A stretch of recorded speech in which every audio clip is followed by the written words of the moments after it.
Ahora en el programa voy a hablar con el doctor Pedro Núñez.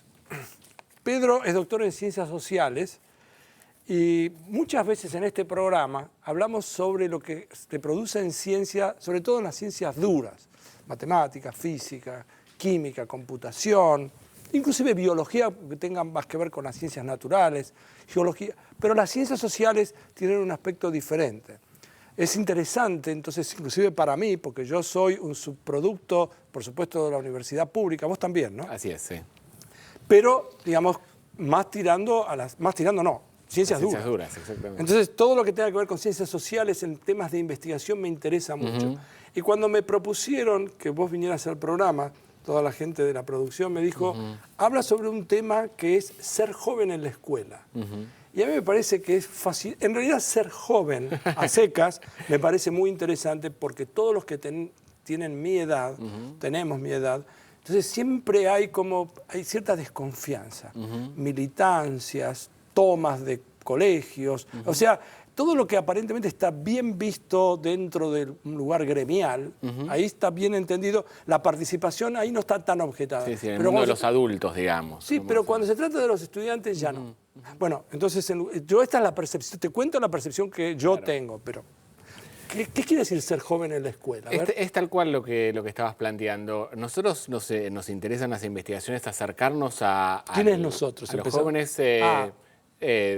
En mi caso, soy investigador del CONICET, trabajo en el área de educación de la Flaxo Argentina, también en el Instituto Gino Germani de la Universidad de Buenos Aires. Bueno. Doy clases en la Universidad de Buenos Aires. Y digo, cuando señalo que nos acercamos es precisamente porque entiendo también la investigación como una cuestión colectiva, de un equipo de investigación que tiene el interés por pensar a los jóvenes, pero desde ellos, no desde esto que muchas veces aparece esta mirada que se denomina adultocéntrica, es decir, el mundo de los adultos planteando cuáles son las problemáticas de los jóvenes, y esa mirada muchas veces establece una distancia que parece casi infranqueable, ¿no? Como si los jóvenes fueran personas o seres que vienen de otro planeta, y en realidad miramos a los jóvenes casi como una especie de metáfora para entendernos como sociedad. Bueno, aparte de la idea, me parece que hay también que los adultos miramos. Me cuesta trabajo incluirme, pero lo voy a hacer porque tampoco me quiero poner en un lugar privilegiado. Como que uno trata de entender qué es lo que hacen, porque si no genera temor.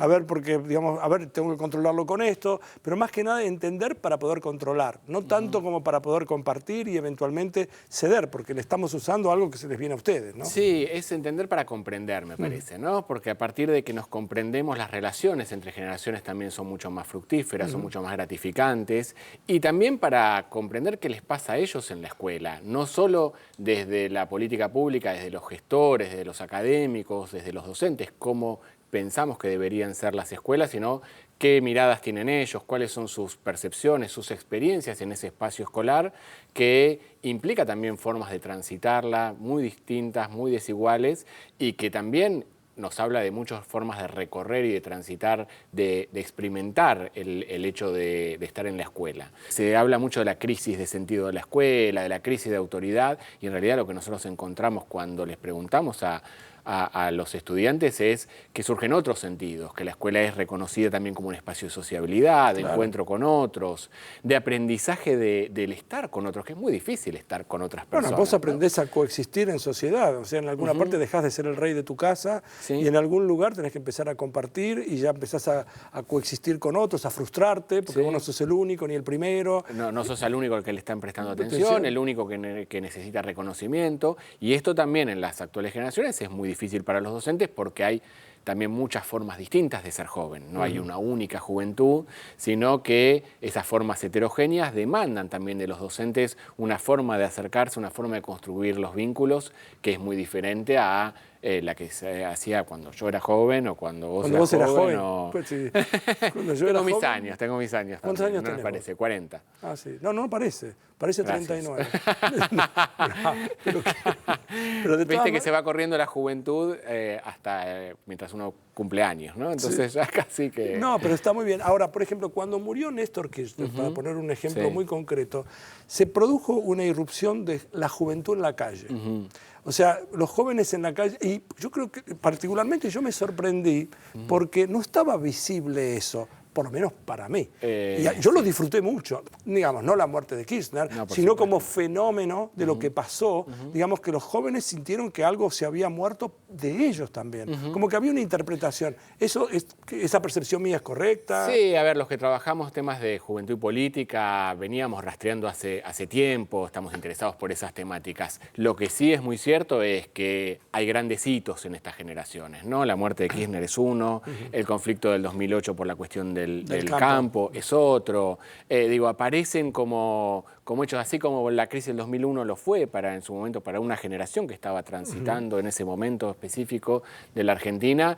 Estos son hechos que le dan precisamente visibilidad a algo que estaba ocurriendo. ¿Sí? ¿Cuál es la diferencia que hay entre la educación pública y privada en ese sentido?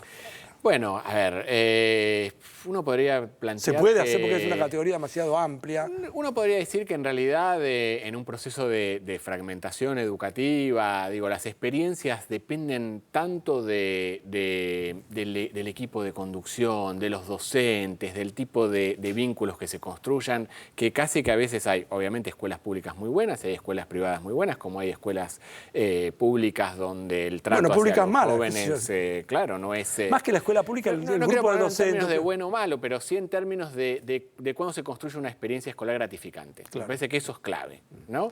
Y hemos conocido a lo largo de investigaciones en todo el país experiencias fascinantes en escuelas públicas, supuestamente en zonas llamadas o denominadas vulnerables, que no me gusta etiquetarlas de esa forma, pero que producen cosas muy distintas, muy interesantes, que hablan precisamente de esto, de un reconocimiento de los derechos de los jóvenes, de formas de estar en la escuela que también son distintas y que producen lo que de alguna forma implica o denominamos esta habilitación de oportunidades para los estudiantes para los van, esta también es una pregunta, la voy a hacer y en el momento que la hago me doy cuenta que no tiene sentido la pregunta, así que concedeme la licencia de que la hago. Tu programa puedes hacer lo que quieras. Sí, bueno, puedo decir lo que quiera, pero trataría de estar dentro de lo posible, de decir algo sensato. Pero me gustaría saber si el estudiante en general va contento a la escuela. A ver... Debe haber de todo, me vas a decir. No, pero en líneas generales yo creo que sí.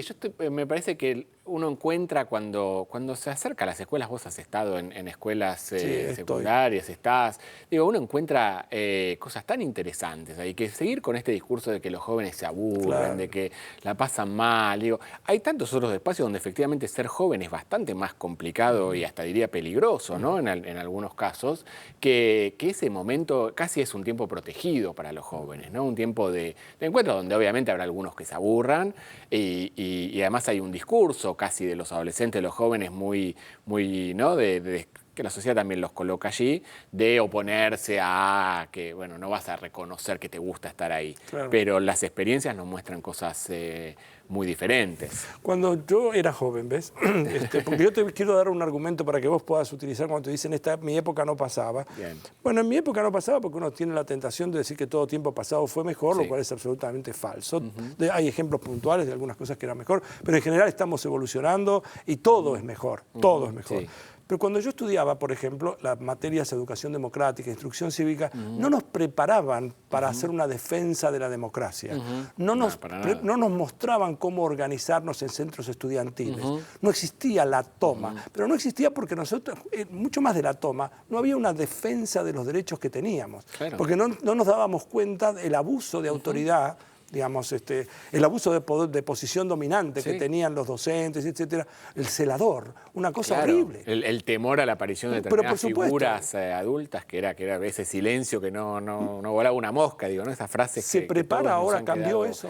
Sí, las escuelas son mucho más democráticas, la sociedad es mucho más democrática, por lo tanto, por eso cuando algunos adultos señalan, bueno, en mi época, esa época era una escuela para muy pocos, que seleccionaba a los mejores, no era una escuela para todos, no era una escuela secundaria obligatoria, como lo establece la ley, no era una sociedad, donde incluso las relaciones familiares, los vínculos eran de suma autoridad, ¿no?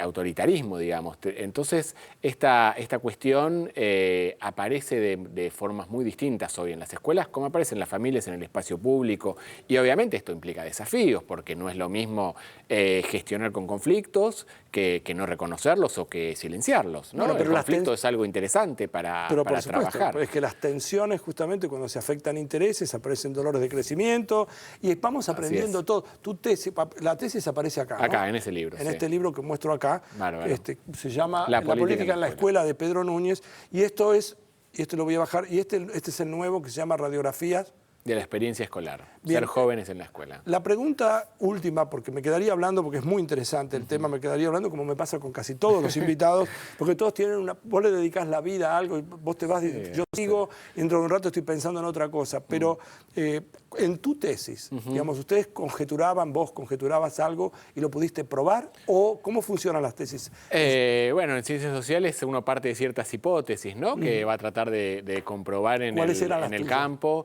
Bueno, precisamente ahí, hacia mediados de la década del 2000, estaba yo realizando mi doctorado y ahí no era tan visible la participación juvenil y me interesaba ver precisamente qué era lo que estaba pasando en las escuelas, con la política entendida de una manera muy amplia. La política la entiendo precisamente con los centros de estudiantes, que son la forma más clásica de participación, pero también con los reglamentos de convivencia, lo que se puede o no hacer, por los espacios por los que las y los jóvenes pueden transitar en la escuela, por esto, digo, la ocupación, las tomas, por ahí en escuelas que no tienen centros de estudiantes uno se encuentra con eso, con reclamos de sexualidades, de género, de violencia de género. Bullying. Digo, sí, hay experiencias súper interesantes que no tienen que ver o que no pasan únicamente por lo institucional. ¿Sí? Obviamente que contar con un centro de estudiantes le da a los jóvenes un piso de derechos que no es lo mismo tenerlo o no.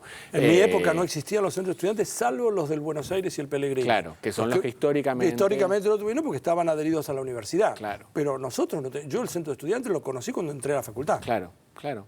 Entonces es precisamente poder dar cuenta de eso que estaba pasando, de cómo van cambiando la construcción de los vínculos entre adultos y jóvenes en este tiempo, ¿no? Esos eran un poco los puntos de partida de lo que intentamos Pedro, trabajar. realmente, él es Pedro Núñez, es doctor en Ciencias Sociales, estudia esto que es extraordinario, que es ser joven en la escuela. A medida que va pasando el tiempo, él va dejando de ser joven y van apareciendo otros, con lo cual vas a tener que ir adaptando y va a aparecer otro Pedro Núñez 2 que va a empezar a estudiar. Seguirán otra gente del equipo, otra gente del equipo. Por suerte, con las mismas ganas, con emociones de acercarnos a este tema que es tan importante para... Gracias por haber venido. Muchas gracias a vos. Nosotros seguimos con el programa.